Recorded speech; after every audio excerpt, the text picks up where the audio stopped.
చంద్రబాబు నాయుడు గారు చక్కటి అబద్ధాలతో చక్కటి కథలు చెప్పారు అధ్యక్ష.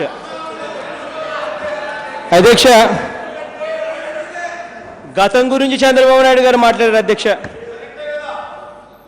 మాట్లాడక తప్పడం లేదు గతం గురించి. గతంలో చంద్రబాబు నాయుడు గారు తన 9 సంవత్సరాల పరిపాలనలో కరెంటు ఛార్జీలు పెంచింది 8 సార్లు.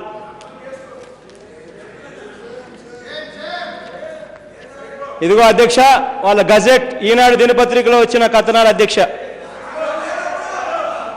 1995-96లో 19%, 1996-97లో 32%, 1998-99లో 10%, 2000-2001లో 14.8%. అధ్యక్ష,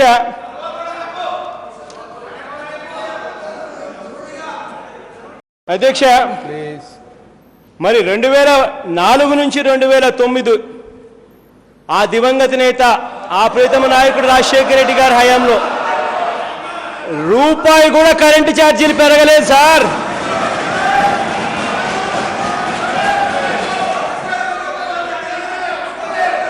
ఎస్ సార్. ఇదే కిరణ్ కుమార్ రెడ్డి సర్కార్ గురించి చంద్రబాబు నాయుడు గారు మాట్లాడారు అధ్యక్ష. ఇదే కిరణ్ కుమార్ రెడ్డి సర్కారులో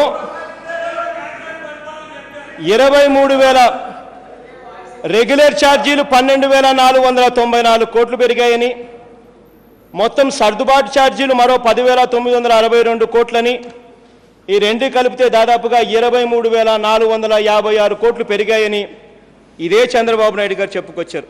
అధ్యక్ష, నేను అడుగుతా ఉన్నా, ఇదే చంద్రబాబు నాయుడు గారు ఆ రోజు కిరణ్ సర్కార్, ఆ రోజు కాంగ్రెస్ సర్కార్ ఇంత దారుణంగా రేట్లు పెంచుతా ఉన్నాయని మొత్తం ప్రతిపక్షాలన్నీ కలిపి ఒక చంద్రబాబు నాయుడు గారు తప్ప అవిశ్వాస తీర్మానం ప్రవేశపెడితే ఇదే చంద్రబాబు నాయుడు గారు ఆ రోజు ప్రతిపక్షంలో ఉండి కూడా విప్పు జారీ చేసి మరి కిరణ్ సర్కార్ను ఎందుకు కాపాడాడు అని అడుగుతా ఉన్నా.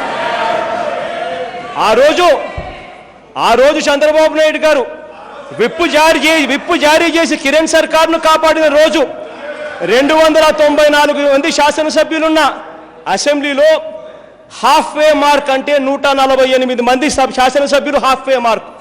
ఆ రోజు అవిశ్వాస తీర్మానం వీగిపోయేసరికి కిరణ్ సర్కార్కు కేవలం 146 మంది సభ్యులు మాత్రమే మద్దతు తెలిపారు.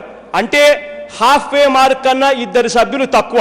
మరి ఆ రోజు ఇదే చంద్రబాబు నాయుడు గారు విప్పు జారీ చేసి కిరణ్ సర్కార్ను కాపాడకపోయిందంటే కిరణ్ సర్కార్ ఉండేది కాదు, రాష్ట్రం విభజన కూడా జరిగి ఉండేది కాదు అన్నది ఆ వాస్తవం కాదా అని అడుగుతా ఉన్నా.